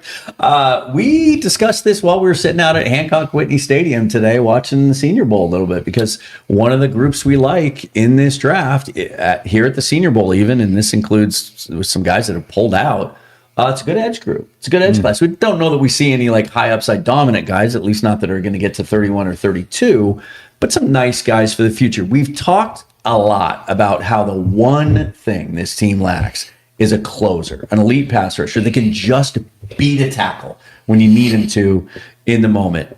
I've heard varying opinions on this. I think I know where you guys stand, but is Trey Hendrickson a fit here? No. No, he's a hand in the dirt guy. And then like there's people like to universally take edges and they say, if you can stand your hand in the dirt, then you're going to be just as good standing up. If you stand your hand in the dirt as a 5 tech, or you'll be just as good as standing up as a 7 tech. It doesn't work that way. Some guys work better off of coming high to low than low to high. And Hendrickson is that type of guy. He's better low, hand in the ground, coming up when he uses his moves versus coming down high on it, where I think he gets a little bit more neutralized at times when they've tried to run him and having him do that stuff. So it's as much as it comes down to that, as long as let's acknowledge the fact, a little bit of an older guy at this point, 32. If I'm getting a guy that much, I don't want to be paying all the money. I want a little bit of a discount once I'm getting to that age of things. And I think the one thing Hendrickson's not going to want this offseason is a discount anywhere. I also here's the thing. We talked about it here. We've talked about it a lot, Brandon, is the wide 9 to what you also call the wide 10 with that extra half yard outside. The way that these edges have played in Seattle this year and what's made them so effective, especially a guy like Tank Lawrence, is you're a power rusher, get in there and have a two-way go once you read what's going on. That's not Hendrickson's strength. He's also not a great run defending edge, for one. He's not. He's really good at getting after the passer, and I get that's what we're talking about, but the way Mike McDonald constructs his defense is very much on the back of, I need versatility. I need you to be able to do things like that. If you know every time you're going to have to put Trey Hendrickson out there, that you hope you don't get a team that catches you in tempo and decides, hey, guess what? We got a first down. We're not letting you sub. We're not letting you get Trey off, and we're going to start running the ball right at him and make him run defend, and now you're kind of caught at a disadvantage. That'll piss Mike off because he doesn't like giving up those kind of easy tells and gives. This is where I think, again, if you're going to go after an edge, it's going to be a guy like Crosby where you say, okay, cool. You can defend the run for us, great. Yeah. And third down, you're a hell of a pass rusher, go. And that's where, for me, when I look at this edge class, there's a lot of guys that, again, are, I would call them B-level players that you're going to get. You're not getting an A-level talent that's a dominant pass rusher, but you can restock that shelf a little bit. make some decisions. You're going to have to replace Boye Mafe. We all know that because he's probably not coming back next year, even on a prove-it deal. I just don't think it's a fit anymore here in Seattle. He doesn't fit the architect type of what Mike Macdonald wants out of his ends. But we saw some guys. Derek Moore is one of them out of Michigan. Zion Young out of Missouri. There's a couple other guys here too. Sutton. Sutton from Penn State. There's a couple of guys here that are very interesting that fit that archetype that Mike Macdonald wants, and I think could be available to Seattle, whether it's day 2 or whether they decide, hey, we're pick 31, 32 if they still have it, and they decide, hey, we're going to take a swing on one of these guys and see. Okay, we got to wrap up, guys, but we got a couple of donos to get to. And Bobby, sorry about this. Yours was going to be next. Sorry, I had it start. I kept going back to it. So appreciate you coming back in again. But off-topic question, he says, but if and when Cooper Kupp retires, can we see him going into coaching? Hey, look, maybe he's our next OC. Like we know how smart he is. The offense. We know he sits in with the quarterback at meetings, right? Like, here's my question. Anytime a great player, offense or defense, retires, and you think he has the skills to be a coach, I always question the desire to be one, though, because they've lived that life and that grind for 10, 15 years already, and they probably have a shit ton of money in the bank, too. What's the motivation to keep coaching when you have a chance to finally spend some time with your family? You touch it. This is, if you look at the coaches of the NFL and you look at the guys that have played in the sport, to your point on this, tend to be guys that kind of had maybe they even had long careers, but more they had to grind, had to just kind of always be working their ass off to be the best version of themselves. Yep. Are not necessarily guys that have been triple crown winners at the wide receiver position. And once you have that money in the bank, and I think the thing that people forget about this at times with the coaching is that coaching is really hard in the respect of it isn't just hard on being successful at the job. It's that you have to put this tremendous amount of hours in. Yeah. And do you want to go work 80 hours a week after you've just made $50 million, $60, $70 million in your career? I mean, that's a tough sell for guys that may or may not listen to you, who may or not be tapped into what you want to say. I think it just comes down. There's a reason that we see so few and frequently of these. And if we're making the guess, it's probably a guess that Cooper's most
Oh wait,